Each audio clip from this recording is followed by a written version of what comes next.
표정 관리 이제는 안 해도 될까? 직장에서 바뀌고 있는 기준.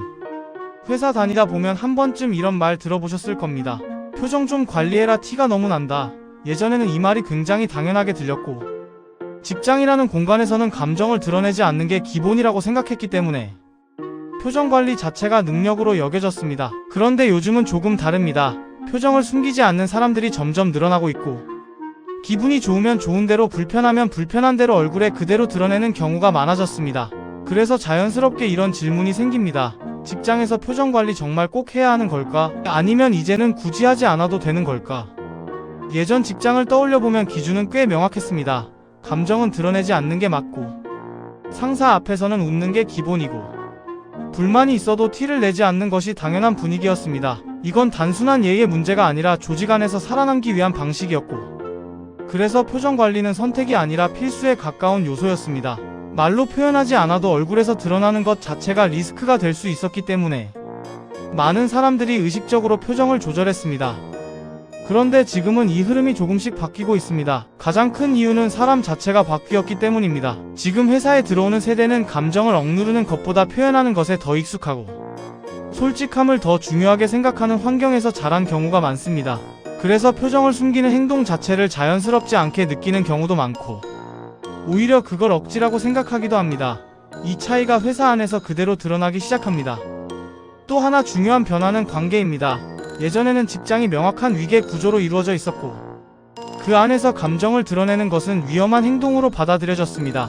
하지만 지금은 상대적으로 수평적인 분위기가 강조되면서 관계 자체가 조금 더 유연해졌고, 이 안에서는 감정을 완전히 숨기기보다는 어느 정도 표현하는 것이 자연스럽게 받아들여지기도 합니다.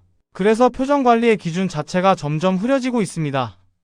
그렇다고 해서 표정 관리가 완전히 필요 없어졌다고 보기는 어렵습니다. 왜냐하면 표정은 생각보다 훨씬 강한 신호이기 때문입니다.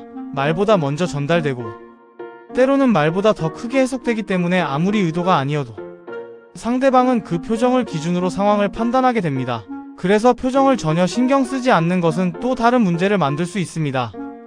예를 들어 회의 자리에서 계속 무표정하거나 불편한 표정을 짓고 있다면, 실제로 아무 생각이 없더라도 상대방은 그걸 부정적인 신호로 받아들일 가능성이 높습니다. 그리고 그 해석은 관계에 영향을 주게 됩니다. 이건 단순히 예의 문제가 아니라 소통의 문제이기 때문에 완전히 무시하기는 어렵습니다. 그래서 중요한 건 예전처럼 무조건 숨기는 것도 아니고, 지금처럼 무조건 드러내는 것도 아니라는 점입니다. 결국 핵심은 조절입니다. 내가 느끼는 감정을 완전히 없애는 게 아니라 어떻게 전달할지를 선택하는 문제로 바뀌고 있습니다. 이 차이가 굉장히 중요합니다. 그럼에도 불구하고 요즘 사람들이 표정 관리를 덜하게 된 이유는 분명합니다. 첫 번째는 피로입니다. 회사에서 이미 많은 에너지를 쓰고 있는 상황에서 감정까지 계속 조절하는 것은 생각보다 큰 부담이고, 그래서 자연스럽게 어느 순간부터는 더 이상 신경 쓰지 않게 됩니다. 이건 의지가 아니라 에너지의 문제에 가깝습니다. 두 번째는 진정성입니다. 억지로 웃고 괜찮은 척하는 것보다 솔직한 반응을 더 중요하게 생각하는 흐름이 강해지면서 표정 관리 자체가 가식처럼 느껴지는 경우도 많아졌습니다. 그래서 일부러 숨기기보다는 자연스럽게 드러내는 것이 더 낫다고 판단하게 됩니다. 이건 개인의 선택이지만 동시에 시대적인 흐름이기도 합니다. 세 번째는 기준의 변화입니다. 예전에는 정답이 있었지만 지금은 그렇지 않습니다. 어떤 조직에서는 여전히 표정 관리를 중요하게 보고, 어떤 조직에서는 크게 신경 쓰지 않기도 합니다. 그래서 사람마다 기준이 다르고, 상황마다 기준이 달라지면서 더 혼란스러운 환경이 만들어지고 있습니다. 이 변화 속에서 문제도 함께 생깁니다. 표정을 그대로 드러내는 것이 솔직함이라고 생각하지만 상대방에게는 불편함으로 전달될 수 있고, 반대로 너무 억누르면 소통이 끊길 수 있습니다. 그래서 오히려 예전보다 더 어려운 상황이 만들어집니다. 기준이 명확하지 않기 때문에 더 신경 써야 하는 아이러니한 구조가 됩니다.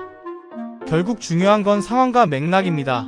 모든 상황에서 표정을 숨길 필요는 없지만, 모든 상황에서 드러내는 것도 좋은 선택은 아닙니다. 어떤 자리인지, 어떤 관계인지, 어떤 대화인지에 따라 조절하는 감각이 필요해졌습니다.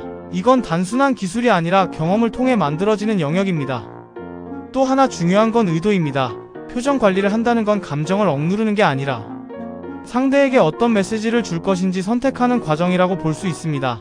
이 관점으로 보면 표정 관리는 여전히 중요한 능력이지만 방식이 바뀌었다고 보는 게 더 정확합니다. 지금의 직장은 과거와 현재가 동시에 존재하는 공간입니다.